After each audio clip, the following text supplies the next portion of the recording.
The more they fly People Express, the more it's going to mean to me and the rest of us in the long run, because we all share in the profits. Low fares and good service have been a winning combination so far. But in the past few months, People Express has changed its market strategy.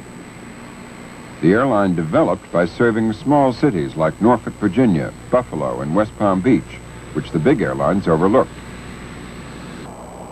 But this year, People Express began flying to Denver, Chicago, Minneapolis, and Los Angeles, going head-to-head with the biggest, strongest airlines in the industry.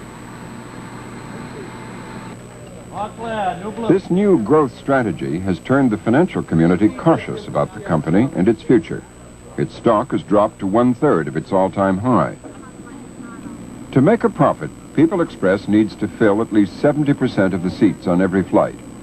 Over the past several months, too many seats have remained empty. Things can turn on a dime in this industry. And when you have an extremely high break-even, in other words, you need 70% of your planes full just to cover your costs. If traffic falls off sharply, whether because we move into a recession and demand in general falls off, or because the competitors are just so tough that they just don't let you steal business from them. If demand falls off sharply and your break-even's up here, you can have a serious problem. Durchin and others on Wall Street question Don Burr's continuing quest for explosive growth. They say, slow down and become more profitable. Burr says his turned-on workforce demands fast growth to sustain its high morale. When your number one objective is to provide an environment where people can maximize their own growth development, you have to provide a growing environment for them to do that in. You can't be stagnant or declining. The ability of People Express to manage its explosive growth has become a hot subject of study at many business schools.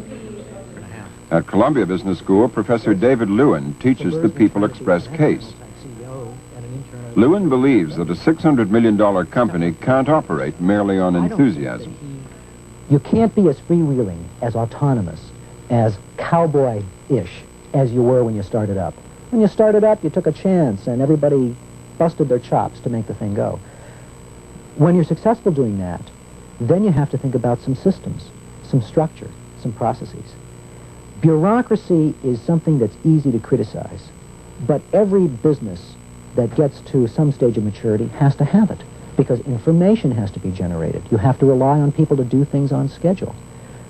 Therefore, I think People Express is going to have to make some major adjustments in its internal management, its organization, its structure, the way it handles its people, if it's going to be successful in this next rapid growth phase. And we got to be 5,000 people in less than 4 years, and people lost touch with each other, and that's a bad feeling. You know, it doesn't feel like the home that it was when we started out, the small family. We've got to get back to that sense of community. To do so, Burr and his top management is breaking up the whole company into what it calls operating groups of some 200 people. And those groups have their own planes, their own gates, their own routes, their own maintenance, and so forth. And they have their own offices, and they work together as a team. Absolutely, I believe you can keep the highly charged, highly emotional, highly motivated environment that we've been known for. Yeah, you can, but you have to work very hard at it. It's not something that you can say and it just happens automatically. You got to work really hard at it. But it's worth doing. It's really powerful. Those who keep track of Don Burr's upstart enterprise worry that it could fall victim to overexpansion and become another Braniff, with too many airplane seats and not enough passengers. But that's not what worries Don Burr.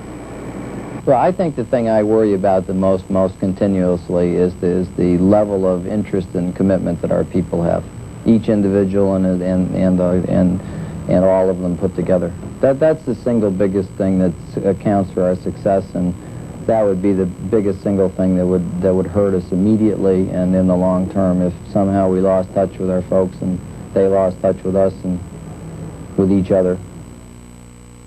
People Express expansion continues unabated. This Sunday, the airline will make its first flight to Fort Myers, Florida. On January 29th, People begin service to Rochester, New York.